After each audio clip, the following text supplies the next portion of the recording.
بدلیں زندگی۔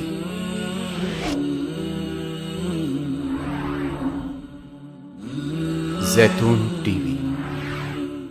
تو یہ نہ سمجھنا کہ رمضان گیا تو اللہ کا قرب بھی گیا،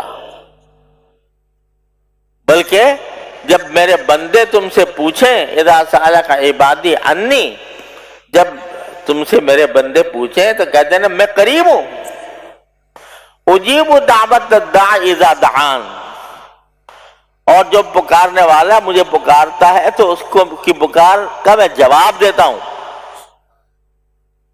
تو یہ نہ سمجھنا کہ اللہ میاں رمضان میں تو تھے اور رمضان کے بعد کہیں دور چلے گئے۔ ارے اللہ میاں کبھی دور نہیں جاتے۔ نحن اقرب الیہ من حبل الورید، ہم تو انسان کے رگ جان سے زیادہ قریب ہیں۔ تو اللہ کبھی دور نہیں جاتا، اللہ تعالیٰ تو تمہاری رگ جان سے زیادہ قریب۔ ہاں تم دور چلے جاتے ہو، تم ادھر ادھر بھاگ جاتے ہو، تو ہم تمہیں بلا لیتے ہیں، کبھی رمضان کے ذریعے بلا لیا، کبھی شب قدر کے ذریعے بلا لیا، کبھی محرم کے دنوں کے لیے بلا لیا، کبھی شب برات کے واقعے میں بلا لیا۔ تو ہم تمہیں بلا لیتے ہیں، تو یہ نہ سمجھنا کہ جب یہ وقت گزر گیا تو اللہ تعالیٰ دور چلا گیا۔ اللہ تعالیٰ انی قریب، میں تمہارے قریب ہوں۔ اجیب دعوت الداع اذا دعان، جب پکارنے والا مجھے پکارتا ہے تو میں اس کا جواب دیتا ہوں۔ یعنی یہ نہیں ہے کہ تمہاری دعائیں صرف رمضان میں قبول کروں گا اور رمضان کے بعد نہیں کروں گا، اب بھی رمضان گزرنے کے بعد بھی میں قریب ہوں۔ اگر جس طرح تم اس وقت لوٹ کر آ گئے تھے میری طرف اور اپنی توجہ میری طرف کر لی تھی اور مجھ سے تعلق قائم کر لیا تھا، اگر رمضان کے بعد بھی مجھ سے اسی طرح تعلق قائم رکھو گے تو میں تم سے دور نہیں۔ اجیب دعوت الداع اذا دعان، لہذا تمہیں کیا کرنا چاہیے؟ فَلْيَسْتَجِيبُوا لِي وَلْيُؤْمِنُوا بِي لَعَلَّهُمْ يَرْشُدُونَ، لَعَلَّكُمْ يَرْشُدُونَ، لَعَلَّكُمْ تَرْشُدُونَ، کہ جب میں ان کے قریب ہوں اور تمہاری پکار سنتا ہوں تو خدا کے بندو میری پکار تو سنو۔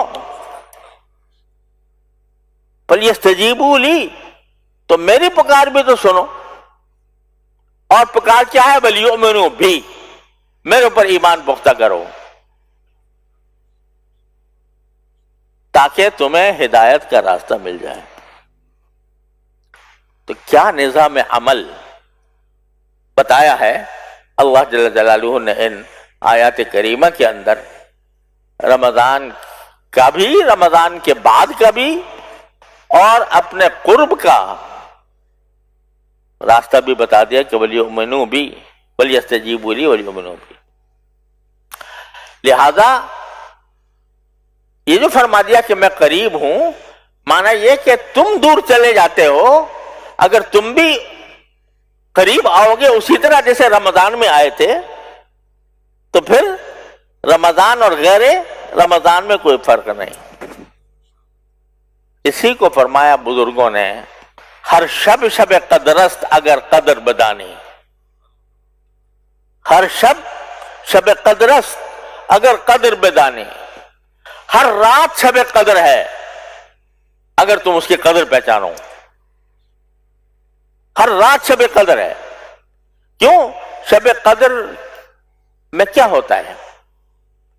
صرف ہمیں اللہ تعالیٰ نے تھوڑا سا متنبع کرنے کے لیے بتا دیا، بھئی دیکھو لیلۃ القدر خیر من الف شہر، وہ 1000 مہینے سے زیادہ بہتر ہے۔ تو اب ہر ایک کو کچھ جس میں ذرا بھی کچھ ایمان ہے، کچھ تھوڑی سی رمق ہے دین کی، ہو کیا بھئی یار شب قدر آ رہی ہے، شب قدر میں کم از کم میں اس میں تو آ جاؤں اللہ میاں کے پاس، میں آ کر کچھ نفلیں پڑھ لوں، کچھ تلاوت کر لوں، کچھ دعا کر لوں۔ تو اس وقت میں آدمی جو ہے وہ اس کی دل میں ایک داعیہ پیدا ہو جاتا ہے اللہ جل جلالہ کی طرف رجوع کرنے کا۔ لیکن جب شب قدر گزر گئی وہی داعیہ آج پیدا کر لو،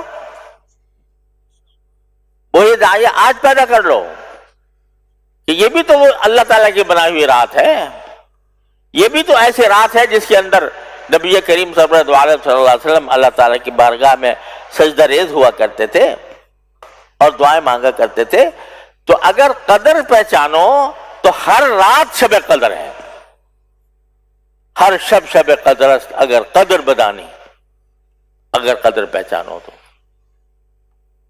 ایک مثال دیتا ہوں کہ ایک شخص ہے، اللہ بچائے، ساری زندگی گناہوں میں گزری اور اللہ تعالیٰ سے دور رہا، اللہ تعالیٰ کے احکام کی اطاعت نہیں کی، گناہوں میں مبتلا رہا، ساری زندگی اسی طرح گزار دی۔ اچانک آ گئی شب قدر، رمضان آ گیا، شب قدر آ گئی، کچھ دل میں خیال پیدا ہوا کہ یار مسلمان تو ہوں، لا الہ الا اللہ محمد رسول اللہ کا کلمہ پڑھتا ہوں، تو میں ساری زندگی گناہ میں گزار دی، یہ رات آئی ہے، کہتے ہیں لوگوں نے بتایا، علماء نے بتایا کہ بھئی یہ رات جو ہے یہ اللہ تعالیٰ کی قرب کی خاص رات ہوتی ہے، تو چلو آج میں بارگاہ الہی میں 2 رکعتیں پڑھ کے سجدہ کر کے اللہ تعالیٰ سے دعا مانگ لوں کہ یا اللہ میری پچھلے گناہوں کو معاف فرما دے، میری ساری زندگی جو نافرمانیوں میں گزری ہے اس نافرمانیوں کی زندگی کو میرے معاف فرما دے اور مجھے معاف کر کے اپنی رضا عطا فرما دے۔ کیا ہوگا اس کا؟ اللہ تعالیٰ کا بارگاہ ہے، شب قدر میں ایک گناہگار بندہ یہ التجا کر رہا ہے، دروازہ اس نے کھولا ہوا ہے مغفرت کا اور کہہ رکھا ہے کہ مرتے دم تک میں تم جب بھی آ جاؤ گے توبہ کر کے تو میں تمہاری توبہ قبول کروں گا، تو یہ میرا بندہ گناہوں سے معافی مانگ رہا ہے تو میں اس کو معاف کر دیتا ہوں۔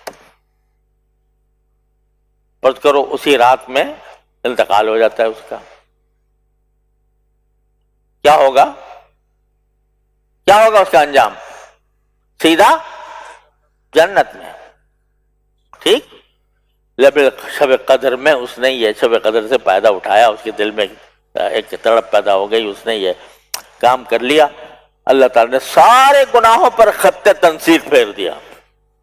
التائب من الذنب کمن لا ذنب لہ، کہ جو گناہ سے توبہ کر لیتا ہے تو وہ گناہ ایسا ہو جاتا ہے جسے گناہ کیا ہی نہیں تھا۔ اور یہ بھی اللہ تعالیٰ کی رحمت ہے کہ خیر کہ بھئی مغفرت بھی فرماتے ہیں اور ساتھ میں اس کے نام اعمال سے مٹا دیتے ہیں گناہوں کو، نام اعمال سے مٹا دیتے ہیں۔ یہ کر لیا کسی نے شب قدر میں، کیا ہوگا؟ جنت، اللہ تعالیٰ کی رضا اور جہنم سے نجات۔ چلو شب قدر گزر گئی، آج کر لو یہ کام،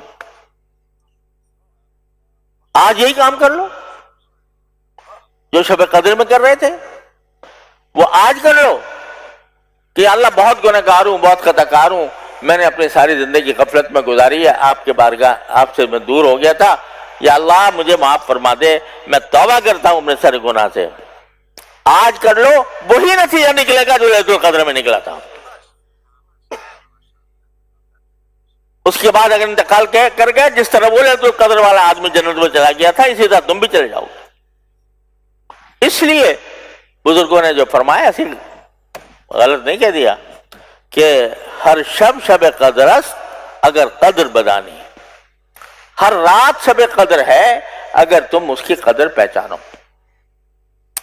تو اگر اسی سچے دل کے ساتھ، اسی جذبے کے ساتھ، جس جذبے کے ساتھ تم نے لیلۃ القدر میں گناہوں کی معافی مانگی تھی، تو اسی طرح آج بھی مانگ لو گے فإنی قریب، میں قریب ہوں تمہارے، اجیب دعوت الداعی اذا دعان، میں دعا کرنے والے کی دعا سنتا ہوں، قبول کرتا ہوں۔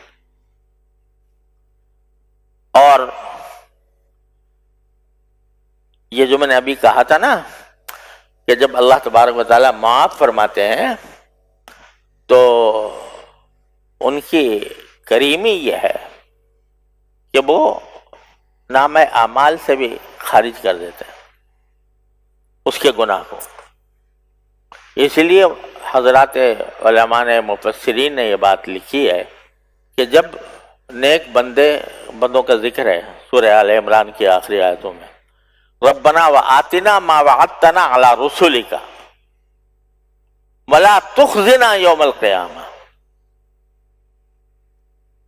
پہلے دعا یہ مانگی کہ اے ہمارے پروردگار، آپ نے اپنے رسولوں کی زبانی ہم سے جو وعدے فرمائے ہیں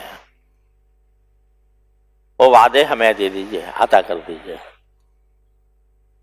پہلی دعا یہ ہے ما بعثتنا علی رسولک، آپ اپنے پیغمبروں کے ذریعے جو ہم سے وعدے فرمائے ہیں کہ بھئی یہ کام کرو گے تو جنت دوں گا، یہ کرو گے تو مغفرت کر دوں گا، وغیرہ وغیرہ، تو وہ سب ہمیں عطا فرما دیجئے۔